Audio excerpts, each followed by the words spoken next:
Now this picture was sent to me by John Clayton, and it's a nice little scene here. We've got our trees on the horizon and then nice, plenty of flowers coming right forward into the foreground. So let's have a look at the materials. All the usual colours: ultramarine, lemon yellow, Payne's grey, alizarin crimson, raw sienna, burnt umber and light red, and they are Cotman watercolours. I'll just squeeze out onto the palette and allow it to dry, that way I don't get any wasted paints.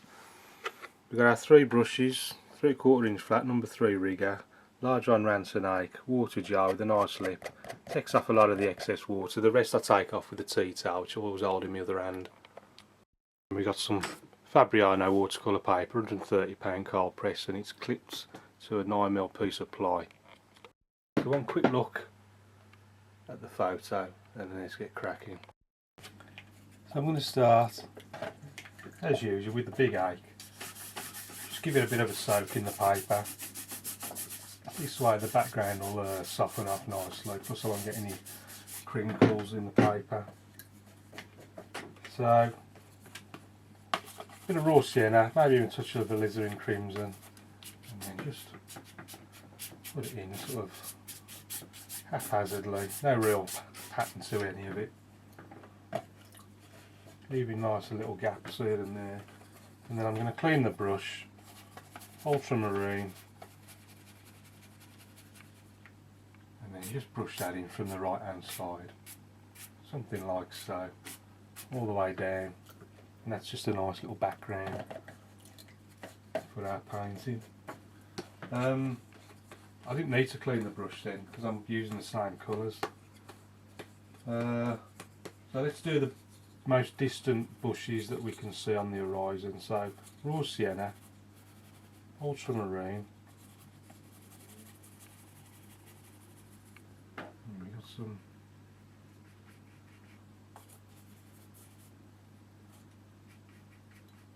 a little bit of blue in there as well over on that side.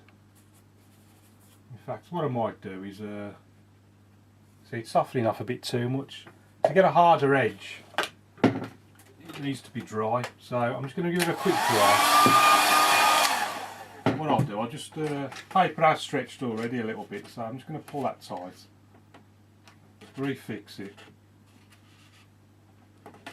and then I'll dry it, and then carry on with those bushes. Quick blast of the air now.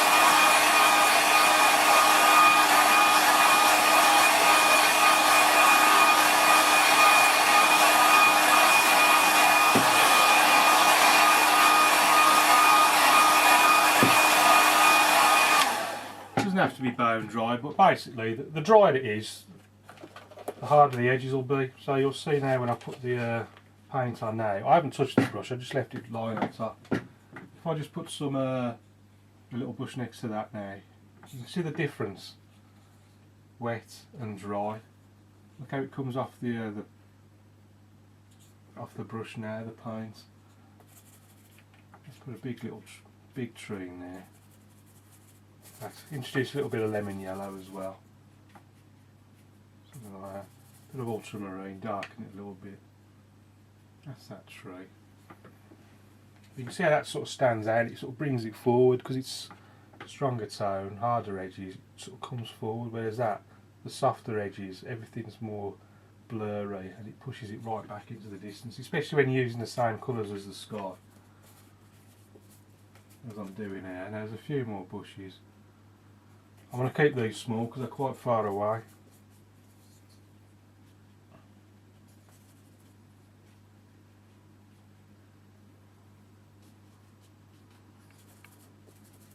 Just keep dipping into the paint, just keep varying it. You don't want the same colour all the way along, even though it does look very similar.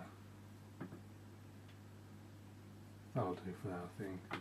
You see now, if I come forward and if I just put something in front of that, look, you can see that's really pushes them into the background, that distant stuff. Let's just do a little flick there, little, choose your fingernail, little twigs and branches. So I'm going to clean the brush. Take the excess with the tea towel. And let's go raw sienna.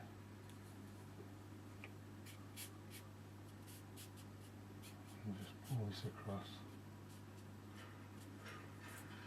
Bit of lemon yellow. Ultramarine. And we've got a nice just sort of those first flowers are sort of orangey sort of colour, isn't nice. So I'm just going to go red, lemon yellow, bit of raw sienna. How's that going to look there? Sort of.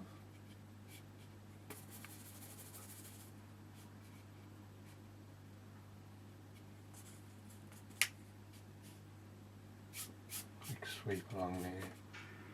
So you can see I'm not going to paint each individual flower. I'm just giving a sort of general impression of that colour over there. I'm going to clean the brush. I'm going to do a few little, I'll come back to that. Clean the brush. Let's put a bit more of the green in. A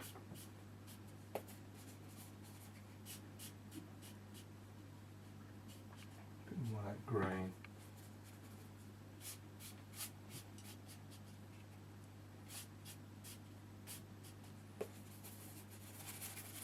The Payne's grey, let's just darken it a bit there.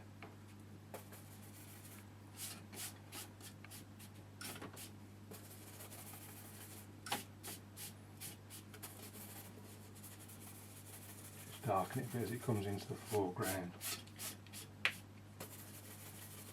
And then once this green's in, just bring this right the way down.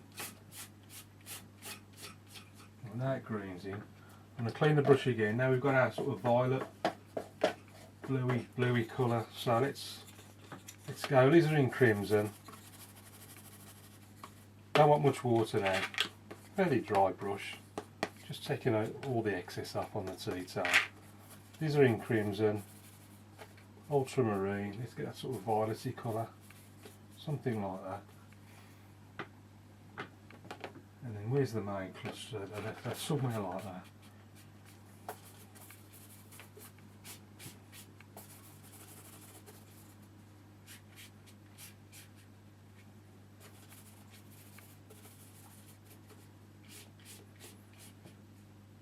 There's a few up there.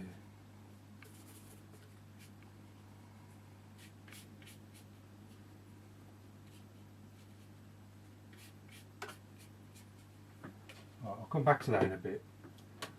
For now, I'm going to clean the brush. Let's bang some trees in. So, tree trunks, let's go. Dip the hairs in, dip the tips in so all your hairs are close together again like that. Burnt umber, ultramarine, nice and dark. And then enough water so you've got a nice chisel edge like that. And then we've got a starting about there, something like that, and then it's just, you can use the rigger if you like with this. In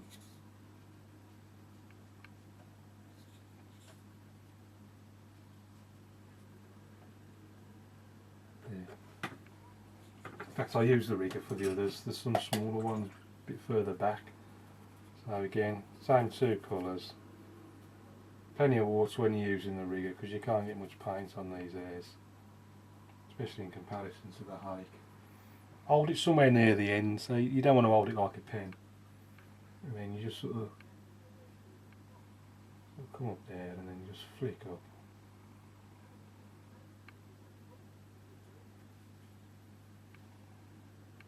A few more around there. Coming off like that.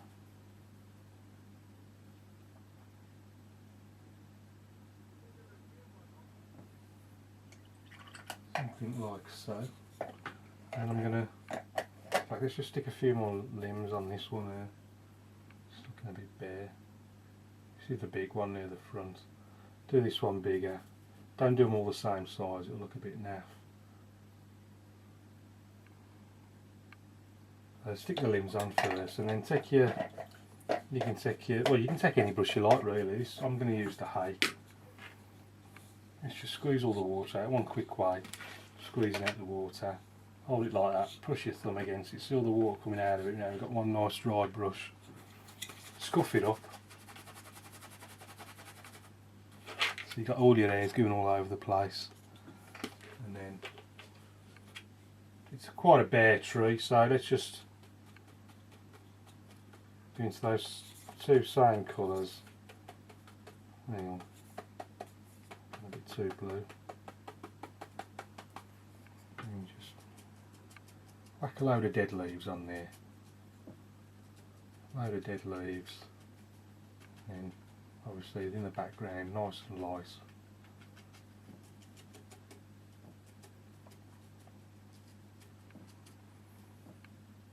Put that somewhere up there like that. And dip the hairs back together to bring them all close. I'm just going to stick a bit of grass in front of them just to ground those trunks.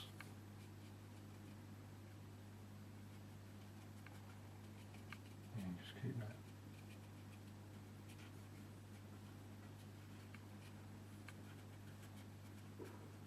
Just very, very lightly.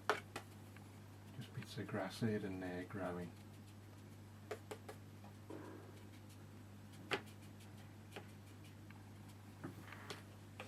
Right, then we've got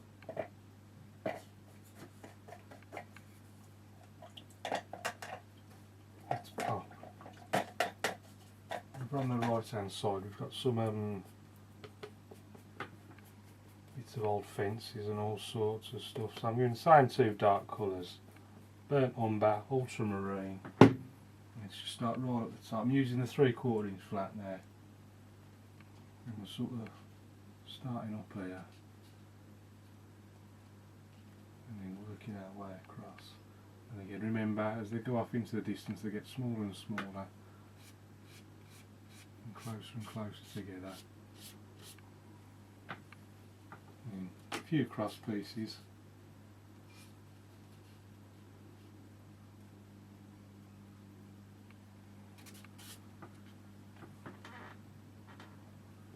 There's also a few on the other side. If you put it on too strong, just give it a little dab there with the tissue just to soften it off a bit.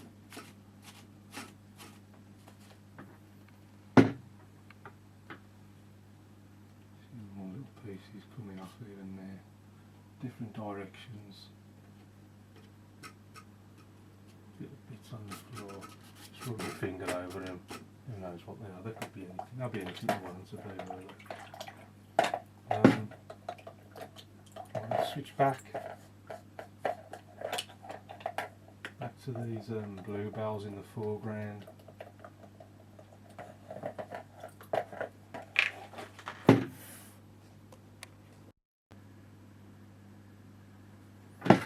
So what I'm going to do,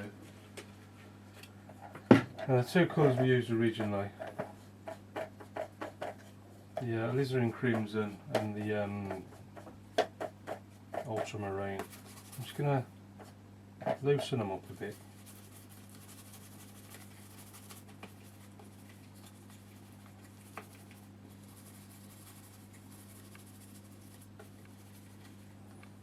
Now I'm just going to dry the brush again.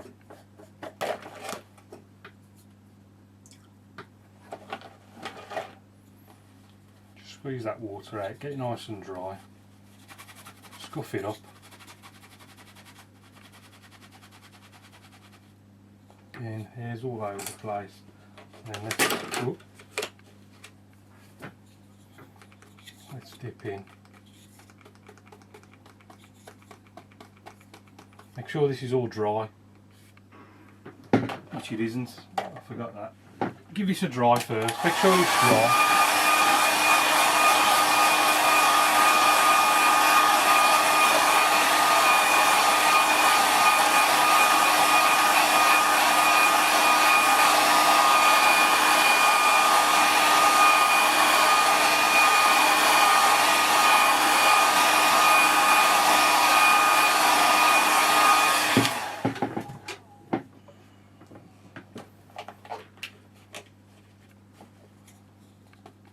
get that colour onto your hake, or any brush you like really, it doesn't have to be the hake. And let's start popping them in, popping in our bluebells.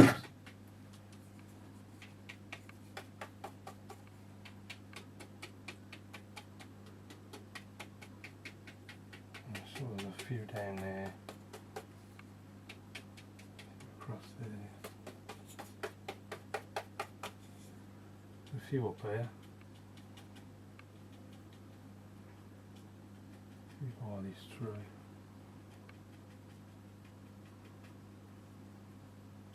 Stick a few up there. Actually, just stick them wherever you want. The line of them going across there.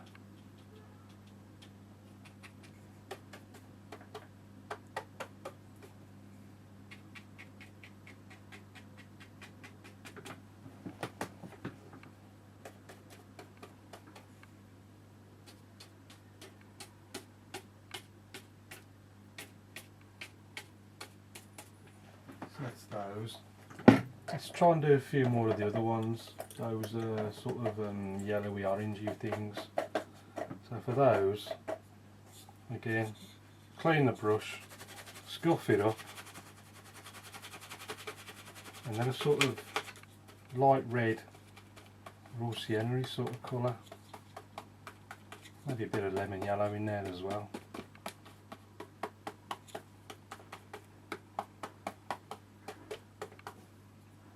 See how these come out. So they're coming out a little bit on the red side, but not to worry. A few of those amongst our bluebells. I haven't got the colour exactly right, but it serves the purpose for this demonstration, I think. Just trying to get break up all that blue with a different colour.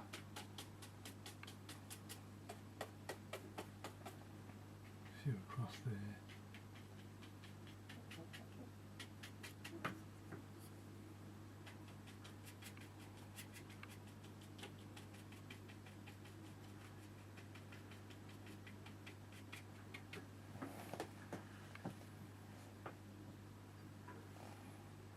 I think we've got the general sort of impression now, I think.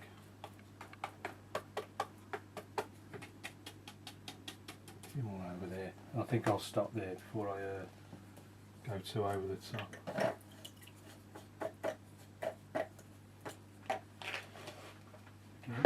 Give that a quick dry.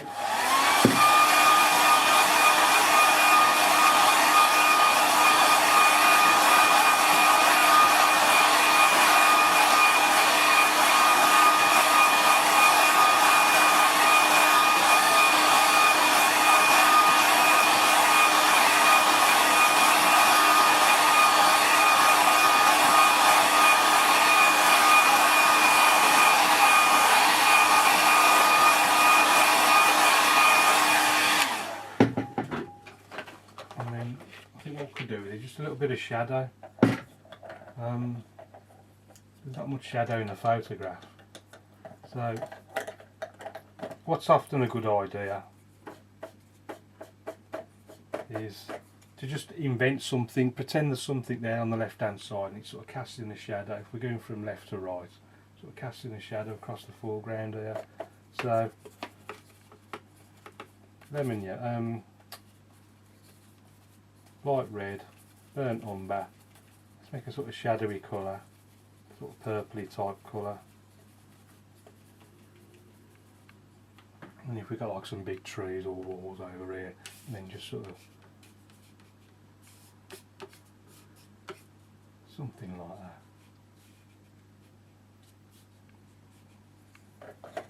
that. Give that a quick dry.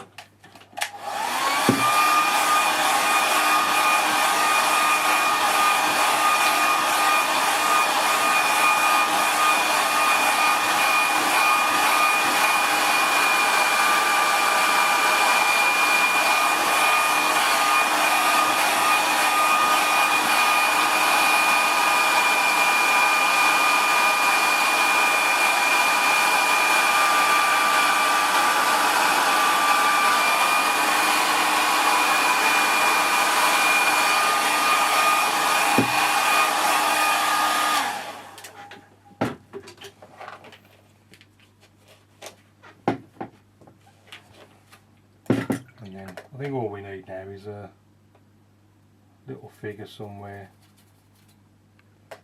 Switch back to the rigger.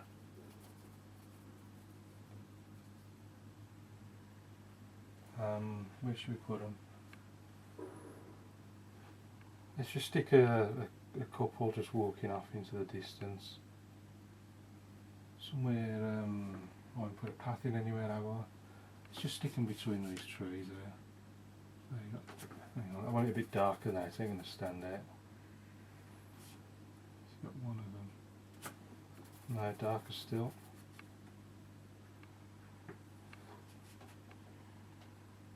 One of them. And the shoulders. Let's change that colour a bit.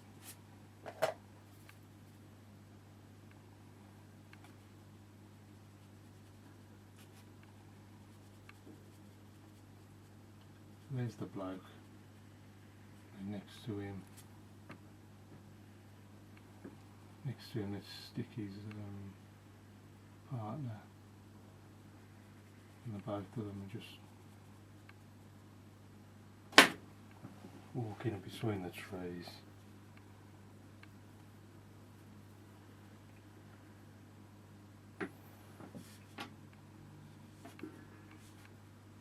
Little shadows off them.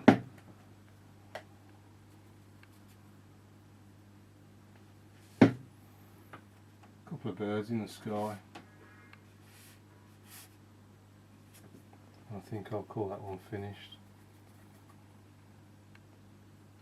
Pop your signature in the corner.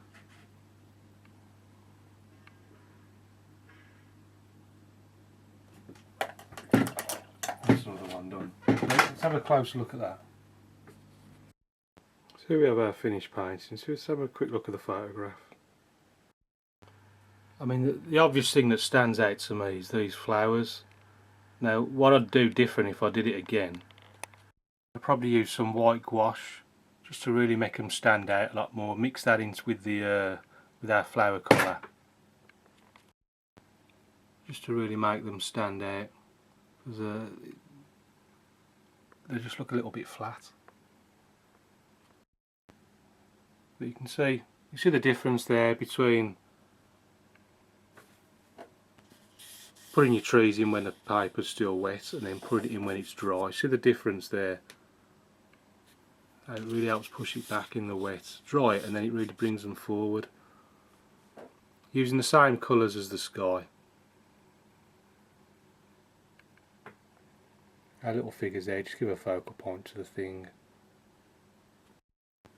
Just a little man-made elements, just a little fence post and whatnot there, just to give a contrast to the rest of the picture. Well, thanks for watching. I hope you like that. Keep practicing.